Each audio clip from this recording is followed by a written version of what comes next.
This is Jesse Hunt, BNS Chapter 2 Outline, Section 4, pages 50 to 58. The brain has an elaborate vascular system. Without the supply of nutrients and oxygen which the blood provides, our brains would quickly cease to function. The brain consists of about 2% of the weight of the human body, but consumes approximately 20% of the body's energy at rest. The carotid arteries run up the left and right side of your neck, and then they branch into the internal arteries, which enter your skull and branch into the anterior arteries and the middle cerebral arteries. These two arteries supply about 2/3 of the cerebral hemisphere. In image 2.20, the areas of the cerebral hemisphere which are supplied with blood by these arteries are shown in purple. The vertebral arteries ascend along each side of the spinal cord and fuse together at the base of the skull, forming the basilar artery. The basilar artery splits again, forming the posterior cerebral arteries. The areas that these arteries supply with blood are shown in blue in image 2.20. The basilar artery also has branches which supply blood to the hindbrain. The circle of Willis is an area at the bottom of the brain where the major arteries are connected via communicating arteries. This area is thought to help redirect blood if there is any kind of blockage. A stroke refers to when a clot, a narrowing, or a rupture interrupts the blood supply to a discrete region, resulting in the area ceasing to function or dying. 5 common warning signs of a stroke are 1. Numbness or weakness, 2. Altered vision, 3. Dizziness, 4. Severe headache, or 5. Confusion or difficulty speaking. The victim of a stroke must be treated immediately to reduce the risk of long-term effects. The blood-brain barrier is due to the epithelial cells of the fine blood vessels in the capillaries of the brain being more tightly bound in the brain than elsewhere in the body. This tight binding is due to the central nervous system cells which surround the capillaries, mainly astrocytes and pericytes. The blood-brain barrier is thought to protect the brain from infection, and it is not impermeable, partly because of the lymphatic system which runs through the brain. Brain imaging techniques reveal the structure and function of the living human brain. Angiography is the technique of putting radiopaque, which is an X-ray blocking dye, into living brains to better clarify X-ray images. This provides a detailed view of the cerebral blood vessels. Measurements of density can be used to map the structure of the brain. Computerized axial tomography, or CAT scan, is an X-ray source which is moved in an arc around the head. Detectors opposite of the emitted X-rays measure the amount of X-rays absorbed. These measurements are used to create a map of the brain. This is a medium resolution image, which is used to visualize tumors, strokes, or cortical atrophy. Magnetic resonance imaging, or MRI, is when the patient's head is placed in an extremely powerful circular magnet, which causes all of the proteins in the brain to line up parallel. Then the protons are knocked over by 2 strong radio pulses.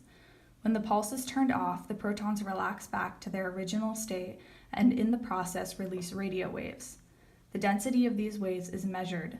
These are used to create high-resolution cross-sectional maps of the brain. This technique can be used to see more subtle changes, such as myelin loss. Diffuser tensor imaging.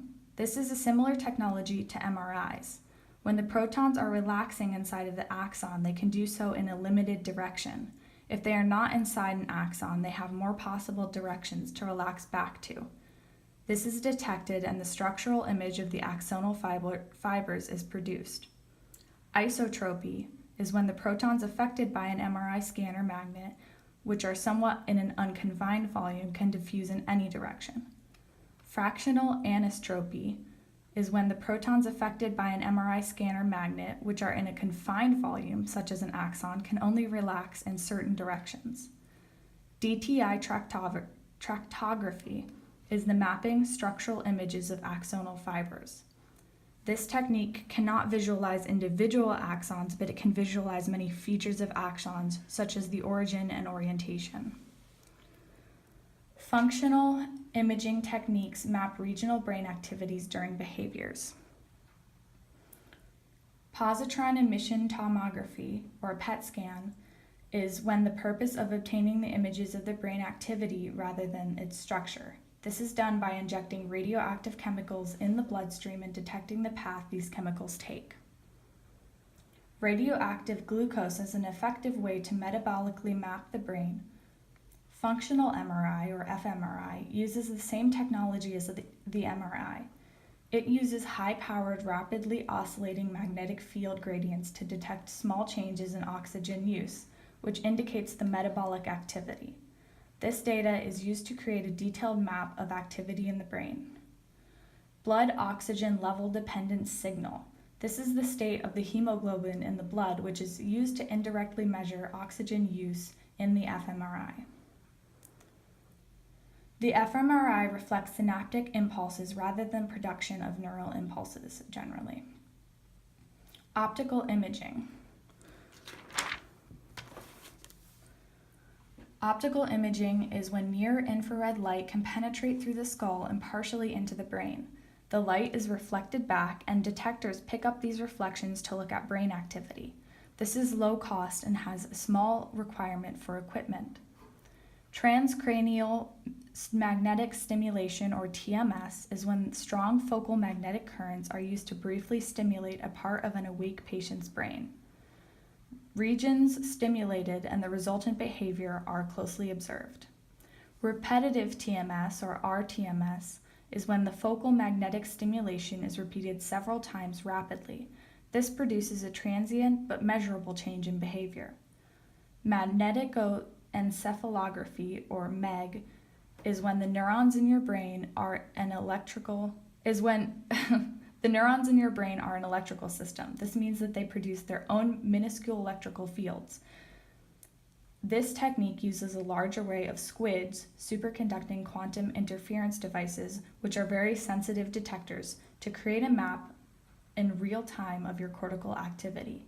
The resolution of MEG is very good, so it can be used for studying rapidly changing brain activity, especially when used in conjunction with an MRI. Sophisticated imaging techniques are powerful tools requiring cautious interpretation. These brain imaging techniques allow researchers to study the brain without using lesions. They also provide a look into brain processes that were completely hidden previously. But all of the imaging techniques have their limitations. Speed accuracy trade-off is when an MRI provides a very fine structural image but cannot pick up on dynamic changes in the brain due to its speed. Box 2.3. How do we get images of specific brain regions when most of the brain is active during simple tasks? The difference between an image of a person's brain with the stimulus and an image of the person's brain without the stimulus, or a control, are taken, and the resultant image shows the area specifically activated by the stimulus. Many different control and stimulus images can be averaged to find the best estimate of the activity. Conversely, electrophysiological measures, MEG or EEG, can quickly create excellent temporal resolution. But they are lacking when it comes to structural resolution needed to provide detailed imagery. These images are also not direct images of the brain, rather they are digitized composites created from the data that we have on the brain. The computer part of our modern-day imaging techniques causes concern for some. The cutting edge. How can we introduce the social dimension to brain imaging, which is a very unnatural experience for most subjects? Dyadic functional MRI, or DFMRI, is a specialized MRI scanner fitted with 2 head coils, allowing 2 patients to be scanned at once. The added realness allows for more subtleties to be determined in the activity of the brain in these situations. This technique is used by social neuroscientists. The recommended reading gives several books that follow up and on subjects in this chapter. This is a visual summary of the chapter.